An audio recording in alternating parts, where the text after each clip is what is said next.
am very, very happy to be here today, and David, I want to thank you for your gracious welcome and for taking time to show me what is happening here. And I'm also happy to have my colleague from the legislature, Representative Deborah Phillips, and Debbie was instrumental, obviously, in helping us craft an approach to education that I think will be good for Ohio, will strengthen us over time, and just make us a more competitive state. It is true that we are facing challenging times, but it is also true that we must not allow the challenges of the present to deter us from making the decisions that will enable us to move forward into the future.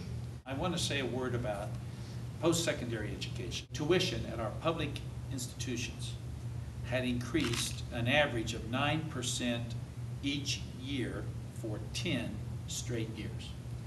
And that occurred in large part because the state of Ohio, quite frankly, had minimized the importance of higher education and had just simply chosen not to put the resources into higher education. And we had become 47% more costly than the national average. In the first budget of my administration, we froze college tuition at the undergraduate level for 2 years. I had hoped to be able to continue that freeze, but because of the economic circumstances that we face, that was not possible. We have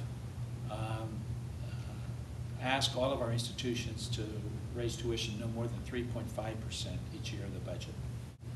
And I believe that over the 4-year period of time that I will be in office, that Ohio will have done more to constrain the cost of higher education than any other state in America. But we came today to talk specifically about K through 12 education because I believe that we must take seriously the need to have a system of education that is fluid, that is flexible, that is relevant, that is appropriate to the needs of individual students.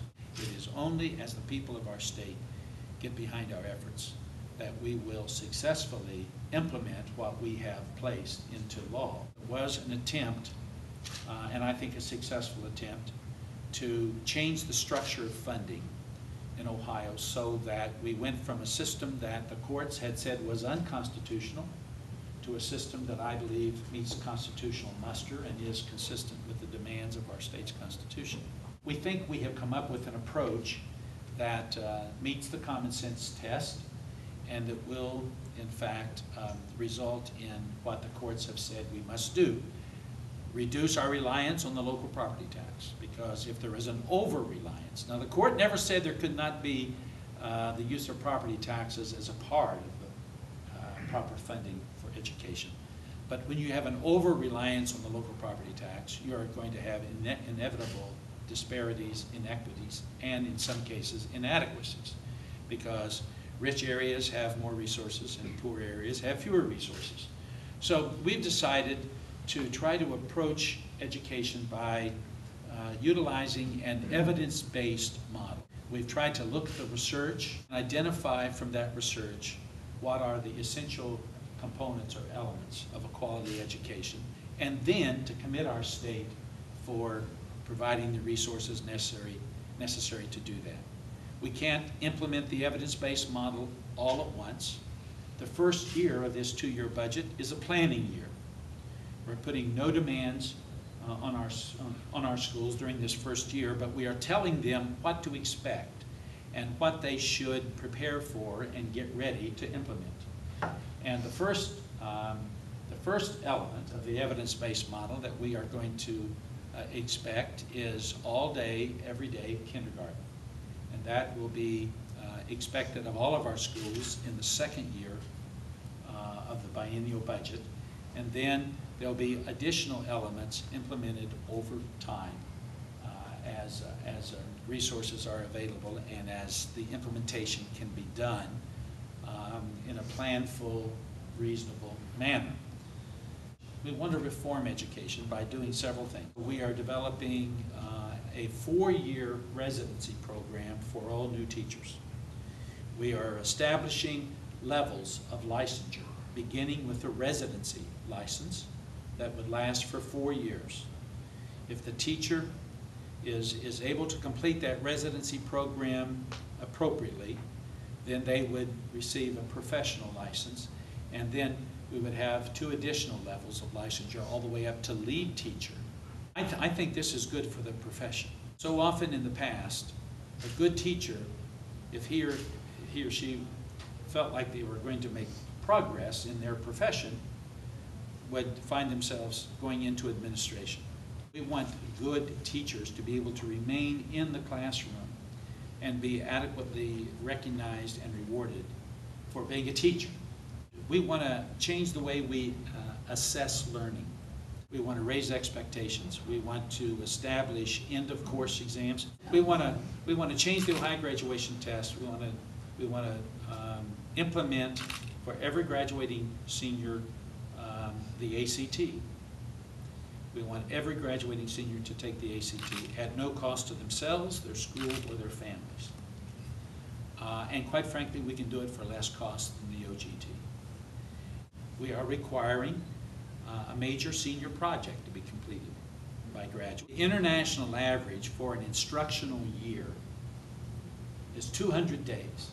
In Ohio, it's been 180 days, with 5 days in addition that can be used as calamity days. Within the next couple of years, we will be building about 250 brand new schools in Ohio, and every one of them will be LEEDS Silver certified energy efficient structures.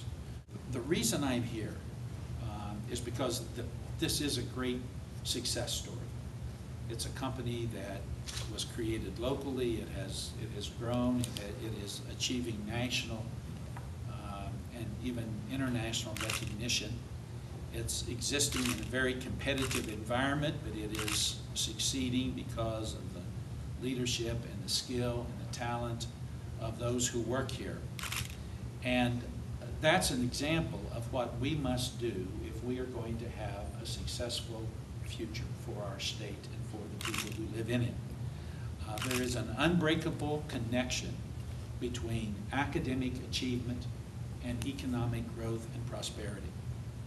And when the people of Ohio embrace that and understand that, then there will be increasing support, I think, for what we're trying to do educationally and academically in our state. There will be increased support for education and our students and our schools.